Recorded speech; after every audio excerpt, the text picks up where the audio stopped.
만나고 싶은 스님이나 제가자를 초대하는 단박 인터뷰입니다. 한국 불교는 장애인에 대한 포교가 취약하다는 지적이 많습니다. 장애인들에게 여전히 사찰 법당의 문턱은 높은 것도 현실인데요. 오늘은 한국시각장애인 불자회 강태봉 회장을 초대해 장애인 포교의 현실과 개선 방안에 대해 들어봤습니다. 양봉모 보도국장이 강태봉 회장을 만났습니다. 네, 오늘은 한국시각장애인 불자회 강태봉 회장님을 모셨습니다. 회장님 안녕하십니까? 안녕하십니까? 네, 반갑습니다. 네, 한국시각장애인 불자회 언제 결성이 됐습니까? 네, 벌써 한 5년 됐습니다. 네, 99년도, 2009년도입니다. 2009년도에 결성이 돼가지고 벌써 한 5년 가까이 됩니다. 네, 몇 명 정도나 활동을 하고 계시죠? 네, 처음에는 9명이 시작이 해가지고요. 이제 지금 현재는 30명 정도 됩니다. 네, 한 5년 전에 이렇게 결성이 됐는데 그동안에 이웃 종교들의 지원 이런 것으로 인해서 이웃 종교의 그 단체는 좀 있었다고 그래요. 네. 그런데 이제 우리 불교는 좀 늦게 생긴 것 같죠? 그렇습니다. 우선은 그 맹학교라고 있습니다. 네. 시각 장애가 되면은 이제 맹학교라는 데를 들어가서 이제 공부를 하게 되는데 역시 초등부, 중등부, 고등부가 있습니다. 예. 그 학교가 전국적으로 12군데가 있습니다. 그 서울에 2군데가 있고 이제 지방에 10군데가 있는데 대체적으로 그 학교 재단이 이 기독교 쪽이에요. 네. 그러다 보니까 직간접적으로 학생들이 이제 기독교 쪽으로 가게끔 이제 그렇게 분위기가 돼 가죠. 네. 그러다 보니까 사회에 나오더라도 이분들이 교회를 찾게 되고 카톨릭을 찾게 되고 하다 보니까 기독교나 카톨릭 쪽에 다니시는 시각장애인 분들은 상당히 많습니다. 예. 뭐 큰 교회는 뭐 200~300명 간다고 하고 이 정도 되는데 불교 쪽에 그런 단체라든가 절이 없어요. 예. 그래서 안타깝게 생각했었는데 그래서 예전에는 그래도 연세 드신 분들 중에서는 시각 그 불자분들이 상당히 있었어요. 네. 근데 이제 고령화가 되고 그러다 보니까 점차로 이제 불자분들이 적어지고 또 젊은 분들은 매화교 출신자들은 대체적으로 또 이제 기독교 쪽으로 이제 많이 나가게 되고 하다 보니까 거의 이제 불교 쪽은 거의 사라져가는 불자들이 거의 없어져가는 그런 상태에 놓였었죠. 네. 그러면 우리 불교계에서 이 시각 장애인들이 경전을 읽게 하려면 점자로 된 경전, 또 법요집, 교리집 이런 것들이 나와야 될 텐데 회장님께서 거기에 좀 참여하셨다고 들었습니다. 예. 사회복지법인 그 연하원이라고 있습니다. 네. 거기에 대표 이사로 계신 분이 광임사라는 절을 운영하시는 주지 스님이신데요. 예. 해성 스님이라고 비구니 스님이십니다. 네. 이분께서 사회복지 공부를 하셨고 그러다 보니까 이 장애인 쪽으로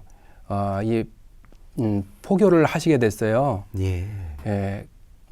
그 뒤에 우리가 이제 시각장애인 분들이 또 그분하고 연결이 돼서 인연이 돼서 또 스님께서 하시는 법회에도 하다 보니까 우리의 그 처지를 알게 되신 거죠. 예. 그래서 급히 필요한 것이 법요집.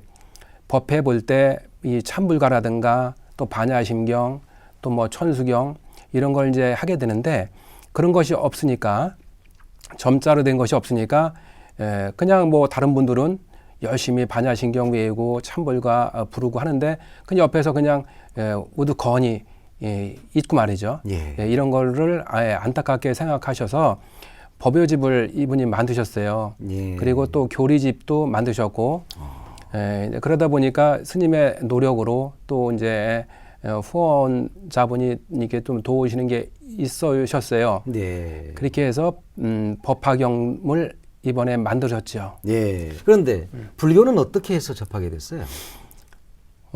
제가 10살 때 완전 실명을 한 뒤에 맹학교를 가야 되는데 집에서는 눈을 고쳐서 일반 학교 다시 가야지 되는 것이지 맹학교가 무슨 얘기냐. 그러니까 맹학교에서 어떻게 알고 연락이 왔더라고요. 네.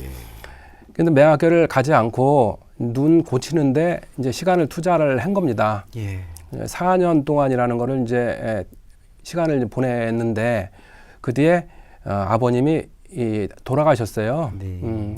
그 뒤에 이제 맹학교를 가야 되는데 맹학교는 또 멀리 있고요. 제가 고향이 충북 음성이라는 곳이고요. 네. 맹학교는 충청북도에 2군데가 있었는데 청주와 충주에 하나씩 있었는데 예. 거기까지 100리거리예요. 그러니까 너무 멀기도 하고 또 한 가지는 중요한 거는 제가 그 아버님이 돌아가시면서 그 사람이 돌아가시는 죽는 거에 대한 그런 고뇌를 했습니다. 네. 그러다 보니까 또 주변에서 이 절에 가면 이것저것 공부를 많이 하니까 절로 보내는 게 낫겠다. 어머니한테 그런 말씀도 이제 많이 하시는 것 같고 저도 이제 맹학교 가는 것보다는 절에 가서 이 불교 공부를 하는 게 좀 낫겠다 해서 찾던 중에 이제 인근에 한 5리 정도 되는 곳에 절이 이제 하나가 있었습니다. 네. 그 용수암이라는 작은 법화종의 계열의 이제 절인데요.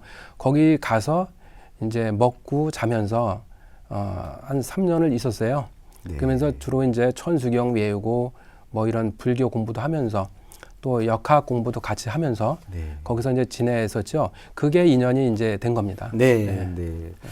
그런데 회장님 직업은 뭡니까?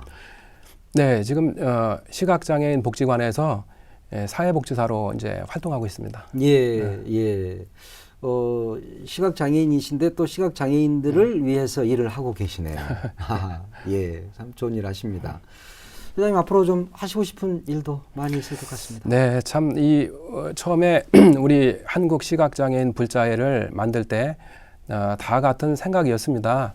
뭐냐면 앞으로 우리 단체가 커지면 사업을 많이 해야 되겠는데 네. 그 사업에는 점자책을 만드는 사업도 있을 것이고 그 외에 시각장애인들은 점자뿐만 아니라 그 음성 도서라고 해서 녹음으로 낭독한 도서 네. 이런 것도 이제 많이 접하고요.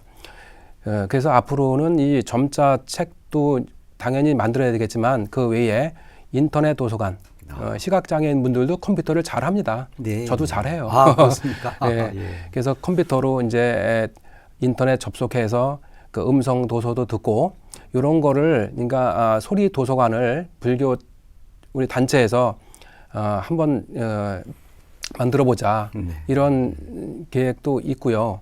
그 외에 이 포교 활동 시각장애인들이지만 이 미포교 지역 있잖아요. 그런 네. 쪽에 이제 포교를 함으로써 이 불교를 또 알리는 그런 사업도 하고 싶고요. 네. 사업할 거는 많습니다. 네. 예, 가장 중요한 건 지금 사무실이 없어요. 네. 그러니까 맹인 시각장애인들을 오시게 해서 하다못해 작은 불교 프로그램이라도 이 진행을 해야 되는데 그런 공간이 없어요. 공간을 확보하는 게 우선 이제 중요하다고 봅니다. 네. 네.